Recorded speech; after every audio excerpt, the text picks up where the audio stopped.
A'udzu billahi minasyaitonir rajim. Bismillahirrahmanirrahim. Allahumma shalli ala sayyidina Muhammadin al-Fatihi lima ulika wal khatimi lima sabaqa wa nasiril haqq bil haqq wal hadi ila siratikal mustaqim. Wa sallallahu alaihi wa ala alihi wa sahbihi haqqa qadrihi wa miqdaril azim.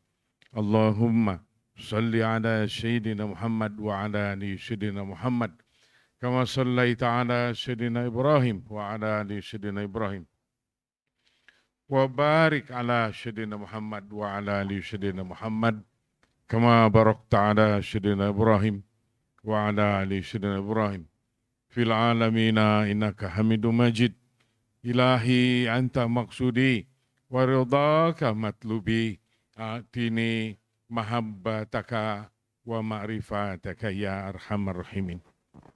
A'udzu billahi minasyaitonir rajim. Bismillahirrahmanirrahim. Qul huwallahu ahad. Allahus samad. Lam yalid wa lam yulad wa lam yakul lahu kufuwan ahad. Alhamdulillah wa syukur ala ni'amillah para sahabat sekalian. Kita sudah masuk lagi ke dalam Halaqah Dzikir ini. Alhamdulillah. Raudah min Riyadil Jannah ini masih Allah menghidangkannya kepada kita. Alhamdulillah kita ada di dalamnya dan kita mengolah sambil sebelum kita mengupas pengajian ini kita bersyukur terlebih dahulu, khawatir kita terlewatkan apa-apa yang Allah berikan berupa kenikmatan, kesempatan kita memohon ampunan khususnya karena kita hidup di alam kekotoran yang seperti ini.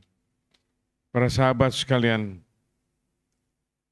semoga Allah turunkan rahmat kepada kita semuanya. Dan kita mendengar tadi Syekh Jordani Salam di dalam kitab Ihya Ulumuddin menerangkan betapa contoh-contohnya sangat mendetil tentang tahapan-tahapan keadaan hasad di dalam diri kita. Sudah banyak dikupas di masa lalu atau di bulan ini saja sudah berapa bulan belum selesai karena betapa sangat terperinci keadaan di dalam hati kita berupa penyakit hati hasad itu. Ada kedengkian. Kedengkian ini tetap adalah gerakan-gerakan an-nafs yang harus dipegang teguh oleh kita dan kita harus mujahadah di dalamnya. Yang pertama kita memeriksa hati kita, itu yang harus kita utamakan. Yang pertama perhatikan hati kita atas salah satu penyakit yang sedang kita olah ini yang ada di dalam hati kita masing-masing. Yaitu kedengkian. Minggu lalu saya menerangkannya, kedengkian itu bersaudara dekatlah dengan iri hati. Kedengkian ini bertahap-tahapan. Ada yang melalui dibicarakan, melalui yang terlihat oleh kita, mirip seperti minggu lalu saya berbicara, berupa apa yang didapat oleh orang lain. Lalu kita sepertinya tidak ridho. Nah itu dengki sudah menggeliat dari dalam hati kita. Apabila kita waspada dan tidak ghaflah orang ahli zikir yang dawamu zikri akan terlihat oleh kita, terasa khususnya geliatnya kedengkian atau hasad kita kepada orang lain yang kita maksud. Yang pertama tadi dibicarakan masalah harta benda. Itu yang paling kental di dalam kehidupan ini. Sesungguhnya banyak pokok pangkal menggeliatnya kedengkian dari dalam hati kita. Misalnya sebuah cerita. Lawan bicara kita atau kita mendengar, tidak ikut berbicara, ada berbicara tentang seseorang yang membicarakan kesenangannya. Betapa polosnya orang yang bergembira itu menerangkan tentang kegembiraannya. Betapa kita tidak mengertinya orang itu berbicara, kadar pembicaraannya yang ada di dalam hatinya, tetapi kita menilainya buruk. Ini tidak disadari oleh kita. An-nafs kita bergerak di dalam hati kita untuk mengotori qalb kita. Agar zikir kita, apalagi sedang tidak berzikir, sedang ngobrol, ngariung dengan teman atau siapapun, seseorang menceritakan tentang kesenangannya. Misalnya, ada seseorang yang sering berbicara bukan harta benda, berupa kegembiraannya. Yang membicarakan itu betapa polosnya, sekali lagi, betapa tidak ada kadar apa-apa, hanya sedang berbicara, betapa murninya dia berbicara. Salah satunya saya beri contoh misalnya. Aduh, aku waktu kemarin sedang di Amerika atau sedang di negeri apa, begitu. Wah, aku melihat begini dan begini dan begini. Berceritalah dia tentang di luar negeri betapa lancarnya, betapa polosnya apa yang ada di dalam hatinya. Kita tidak tahu seperti apa. Apakah bobot orang yang berbicara itu sedang ria dia menceritakan keadaannya, tetapi yang mendengarnya saja itu bisa menggeliat dari dalam hatinya berupa kedengkian. Tidak sadar kita. Lalu kita tiba-tiba mendengar suara yang seperti itu, menjadi ada kadar kebencian. Misalnya, sombong amat cerita di luar negeri. Itu bisa langsung berbicara orang yang mendengarkannya tadi karena buruk sangkanya. Karena keburukan keadaan nada jiwa saat itu yang sedang didengarkannya itu, maka dia menimpalinya. Oh, di mana di negeri itu? Aku dulu ke kota anu. Tidak sadar kita.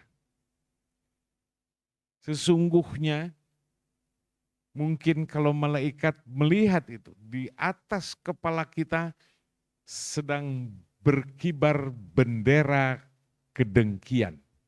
Tetapi kita tidak sadar. Hanya mendengar orang lain saja.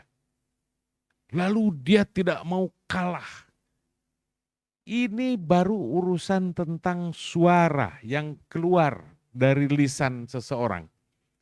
Atau kita yang mengeluarkannya berbicara sesuatu, entah itu pengetahuan, entah itu apa, lalu keluar bahasanya dengan nada kebanggaan yang ada di dalam diri kita. Ini syaitan menggeliat dari dalam hati. Suatu pertanda ghaflah kita. Lalai.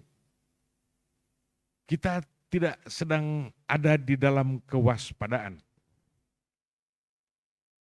Tidak berzikir. Sehingga lancarlah pembicaraan itu dengan nada kebanggaan. Sekalipun orang yang mendengarkannya itu tidak tahu. Tidak tahu. Tetapi kita berbicara dalam keadaan kebanggaan.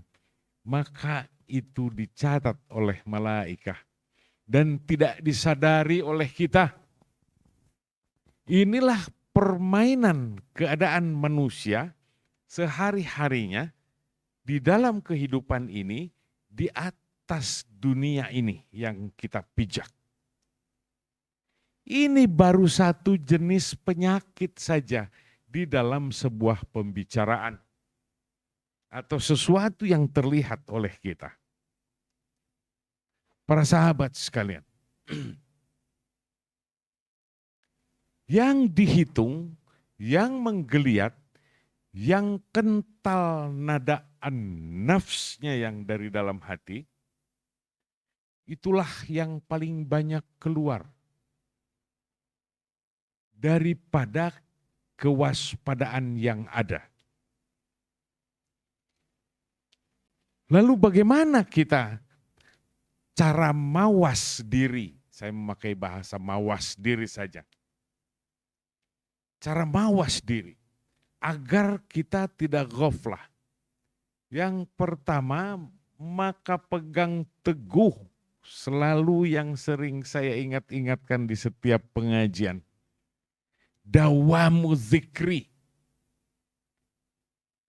Terus menerus dalam keadaan memusatkan pikiran kita kepada Allah Ta'ala dan selalu menyebut namanya. Agar yang lain itu akan tersingkir dari dalam hati kita dan terkikis berbagai jenis-jenis an-nafs yang akan menggeliat. Mengapa kita tidak bercerita tentang kelemahan diri? Kalau kita berbicara tentang peribadatan, aku sudah pergi berhaji sekian kali. Sewaktu aku di sana aku sudah berulang kali begini dan begitu. Umroh sekian kali banyaknya dan itu dan itu. Kebanggaan yang dibicarakan. Selalu kita tertuju ke arah sana. Mengapa seperti itu? Karena nada syaitan yang ada di dalam hati, an-nafs tadi, lebih sedang menguasai hati kita karena kita ada di dalam ghaflah. Inilah dia keadaan. Penyakit-penyakit berupa kebencian, iri hati, dan hal-hal lain, kebanggaan-kebanggaan diri. Inilah yang didahulukan di dalam pembicaraan kita di alam semesta ini.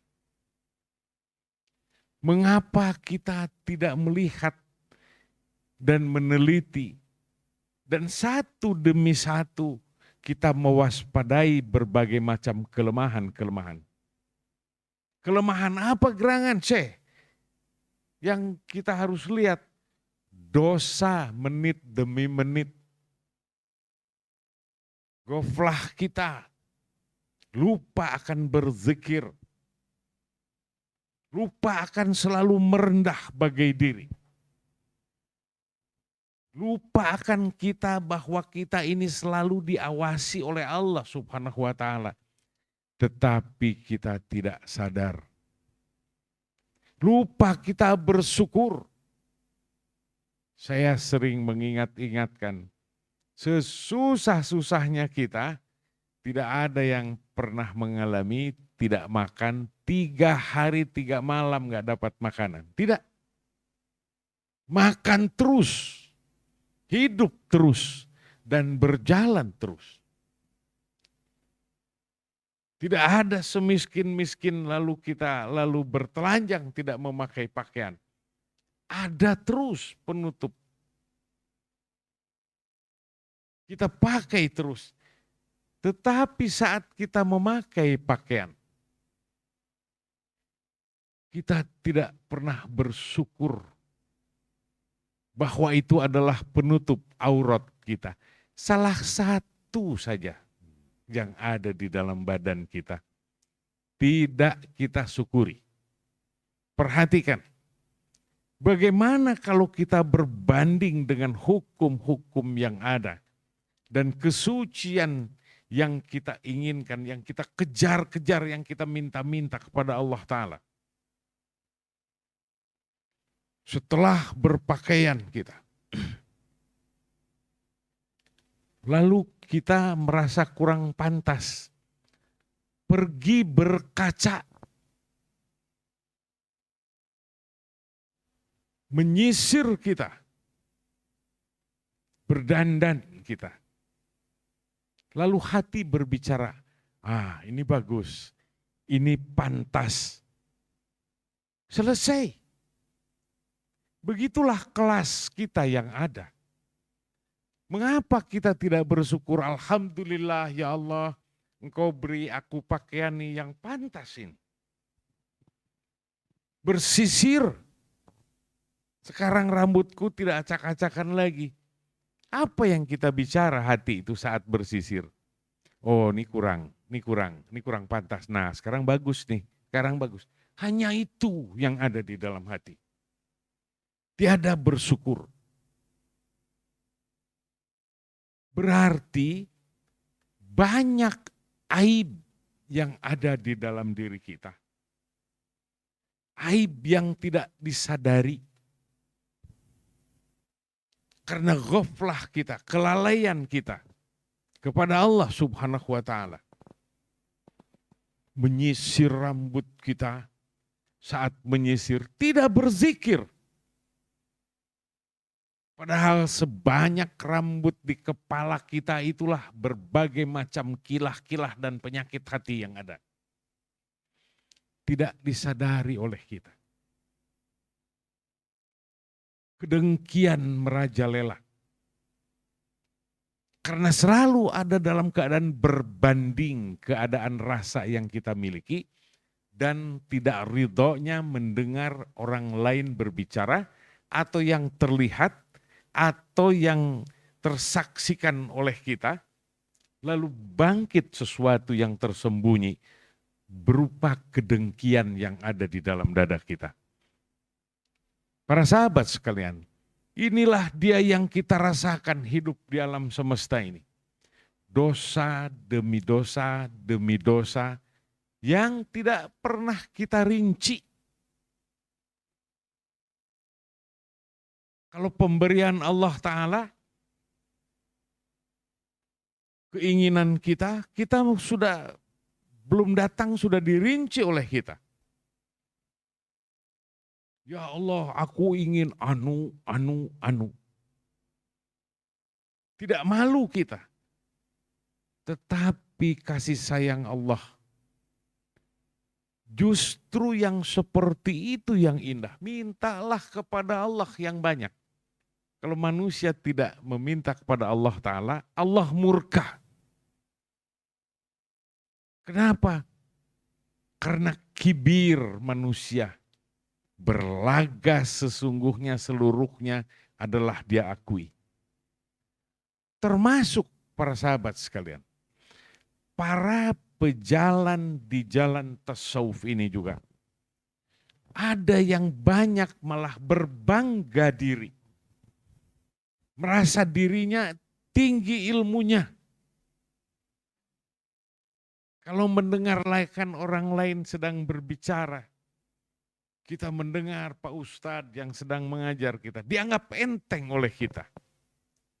Banyak dicela.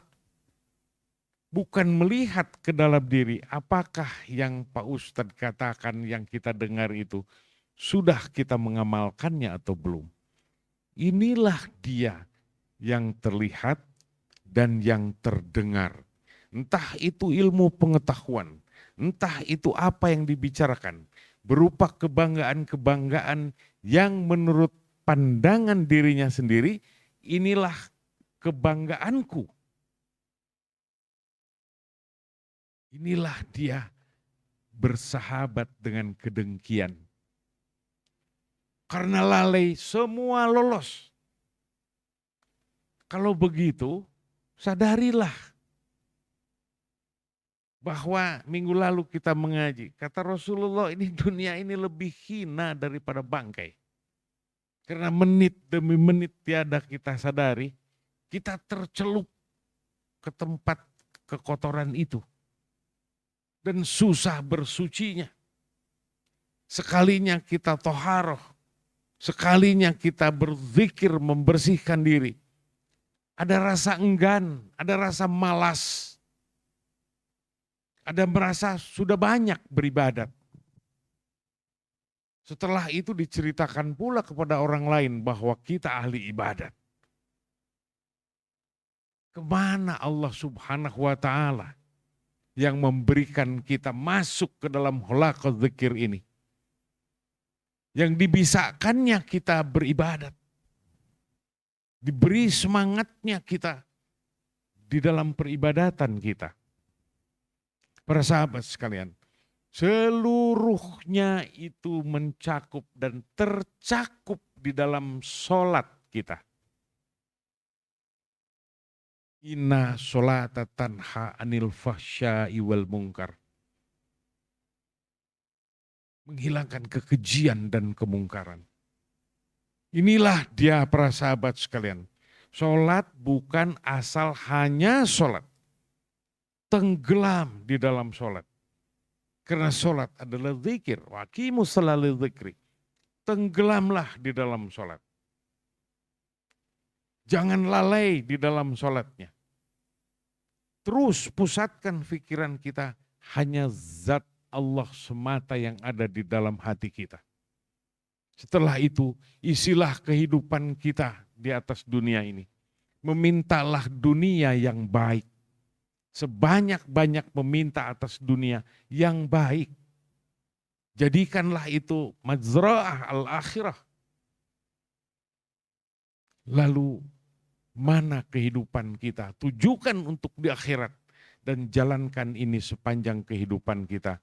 Semoga Allah memberikannya kepada kita. Apa-apa yang kita kaji di malam hari ini, semoga bukan hanya pembicaraan saja, khususnya saya yang terlalu banyak berbicara. Ya Allah, hibahkan kepada kami semangat yang gagah untuk menyembah-Mu dengan sebenar-benarnya. Dan ampunilah kami semua yang berada di sini, ya Allah. Dan para sahabat di mana saja, dan seluruh umat Nabi Muhammad Rasulullah Sallallahu Alaihi Wasallam. Amin, ya Allah, ya Rabbal Alamin. Sallallahu Alaihi Wasallam.